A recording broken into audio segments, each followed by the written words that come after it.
So I've had my XJ for 8 years now, so it was only 2 years old when I got it, completely stock.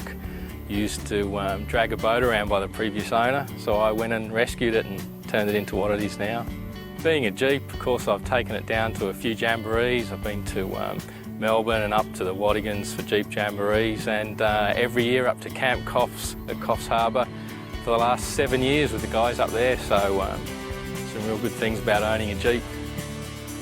With Camp Coffs, I think I'm the only person who's been there for every year since it started, so last year they gave me a prize for longest entrant, and it means I have to keep going, so I get one next year and the year after. So after the last 8 years of owning the Jeep, it's pretty much done. It's gone from 30s to 35s over that time.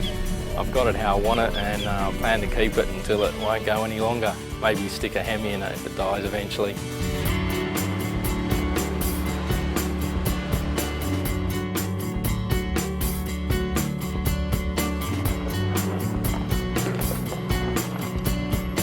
So when I was looking around for a front bar for this, you couldn't really get any in Australia, and you had to bring them in yourself from the US. So I thought I'd have a go and make one myself. This is my second one. The first one I didn't build for a winch, but I just mocked it up out of cardboard, got a flat piece of steel, cut it to shape, and scored the back of it where I needed the bends, and just bent it over my knee and welded it up, and this is what I came out with. So I reckon if I can do it, most people can. I'm in IT, so yeah, it's just a hobby for me, it's good fun. So the winch is a T-Max 8500.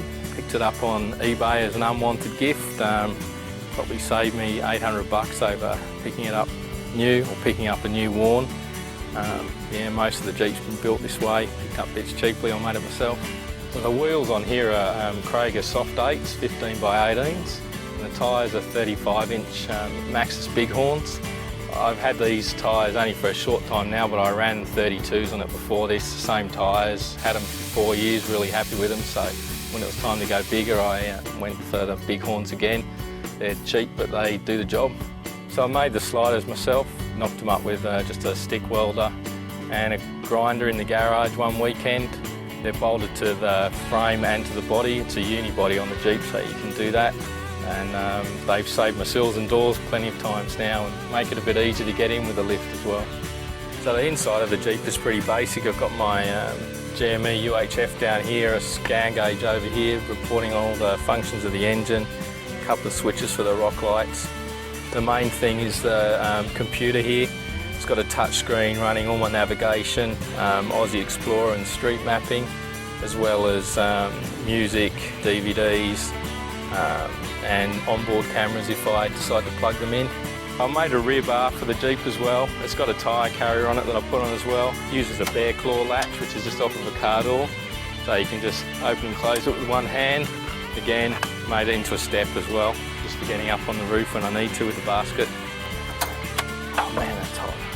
Under the bonnet, everything's pretty much stock on this. The only thing I've done is put in the second battery and moved a couple of things around to fit it. It's a tight fit under the bonnet of the Jeep.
So underneath the car it's got about 5 inches of suspension lift. The front end is mostly Rubicon Express parts with adjustable control arms and drop brackets on the control arms to get the ride back to more of a stock feel.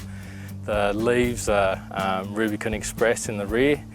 It's running Old Man Emu long travel shock absorbers. The rear diff has been replaced with a diff out of a TJ. It's a Dana 44 with a Detroit soft locker in it. The front diff is pretty much stock at the moment. It's been re-geared to match the rear to 4.56s. Right up the back, it's got a 120 litre fuel tank up from the factory 76 to give me that feeling of economy, getting a few more Ks out of a tank of fuel. So owning a Jeep means you know everybody else who owns a Jeep. I'm in the Sydney Jeep Club and there's 90 odd guys there, and then of course there's all the guys up at Coffs, we all know each other.